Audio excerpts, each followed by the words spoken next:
Hey, happy Friday, everybody. Paul Olbrantz with this weekend in rates, July 12th, 2024. A lot of you don't know this, but rates have really improved over the last couple of days. We're going to talk about why. We're going to talk about some potential opportunities. So if you're a home buyer looking to buy, or perhaps you are someone that's already purchased a house under the marry the house, date the rate, which for some of you, it's been a long, excruciating date. There may be some relief coming up. Rates do appear to have a downward trend, which is good news, especially for those who have already bought. However, for those that are waiting for rates to go down to buy a house, you're going to see some slides I have coming up that even with higher interest rates, we're still seeing that price go up. Fear is, of course, if interest rates go down, that's going to bring more buyers into the market with more buying power, which is going to put an increase pressure on purchase price. Good news, bad news, right? All right, let's bring up a slide here talking about interest rates here. Now, I want you to notice here, I'm going to bring this a little bit bigger.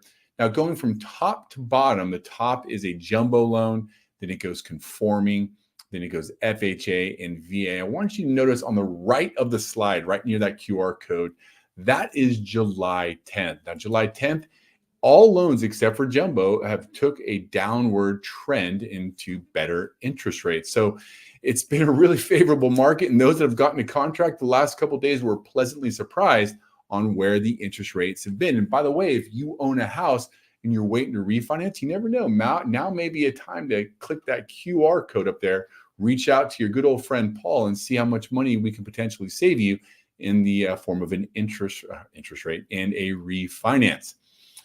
One thing I do want to share about a little bit right now, I got to tell you guys, it is a time to negotiate. Now, let's be real. Let's be reasonable. If a house just came on the market, let's say it's $600,000, it's probably not a great strategy to offer $575 or $550. You're not in a great position to negotiate at that particular point.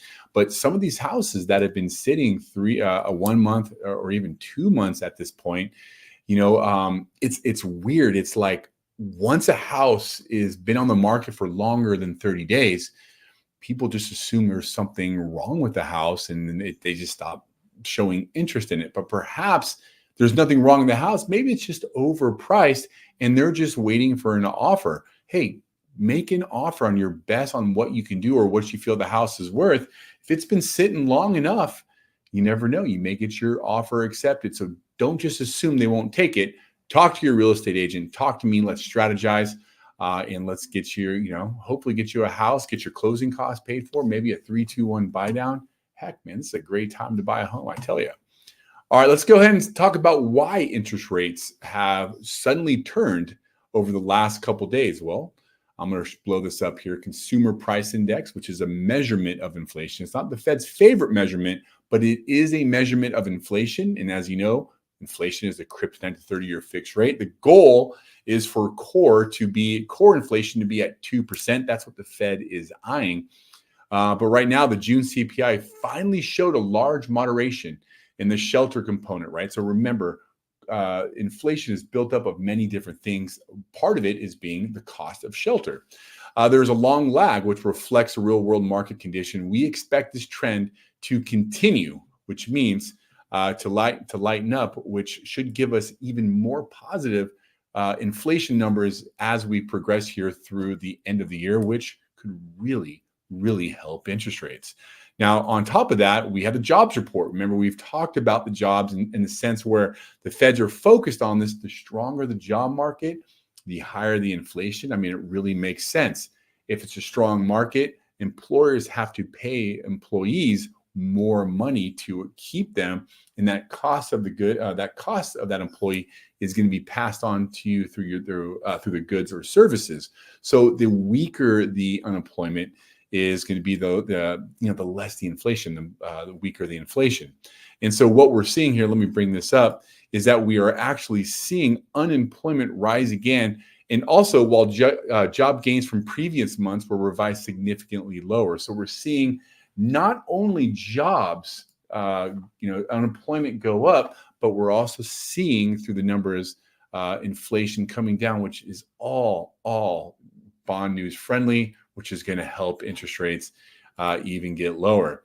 MBS housing index. This is the slide that's going to talk about the purchase price of homes.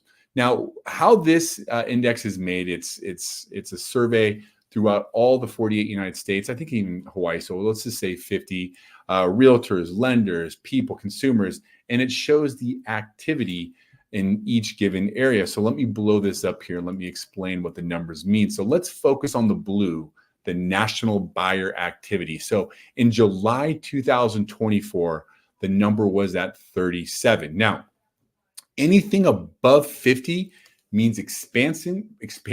Anything below 50 means contraction. So July 2024, 37, June 2024, 45.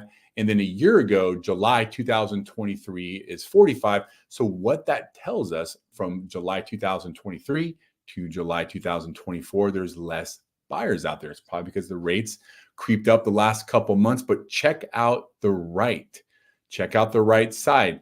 July 2024, it's still at 50, meaning it's still expanding, meaning there's still appreciation. Now, it's not as high as it was a year ago, but the fact is, even with lower buyer activity, you're still seeing that purchase price start continuing to rise. It's going to be interesting to see what this reads over the next couple months, especially as house starts sitting longer. People are hoping for maybe a higher price than what the market's actually calling for. So gosh, man, a lot of stuff is coming up. It's going to be interesting to see how this pans out. Now, how is this look? So that's national. Let's take a look in the West. Again, I'm going to blow this up here. So buyer activity in the West is 44. So it's contracting. It's a little bit less than a year ago, which was 49. However, price directions at 59, whereas in 2023, it was at 68. So even though it's not expanding as fast or expanding as fast, it is still expanding. All right, there you go. All right, what's going on next week? So next week we have retail sales, housing market index, housing starts and permits, mortgage applications, initial jobless claims, all things that could really move mortgage bonds one way or another. Right now we're sitting in a technical analysis, and what that means, I'm not going to tell you what that means. We're just kind of trading in a little window right there. Hey, I can tell you this weekend is going to be a good time to put an offer on a house before people catch wind of what's going on the interest rates. If we're not working together, I got to tell you, we should work together. My wife and I, we own our own mortgage company. We're going to save you a ton of money. We're going to save you on closing costs. We're going to get it done fast. Just click that QR code, and what you got to do is pick a time that works best for you. If no time works for you, just give me a call. Would love to connect. Someone changed my name to Paul the Mortgage Guy, Olbrantz. That's interesting. Anyways. All right, with that said, I'm going to have a great weekend. I'll be working. If you need me, give me a call. And with that, you guys,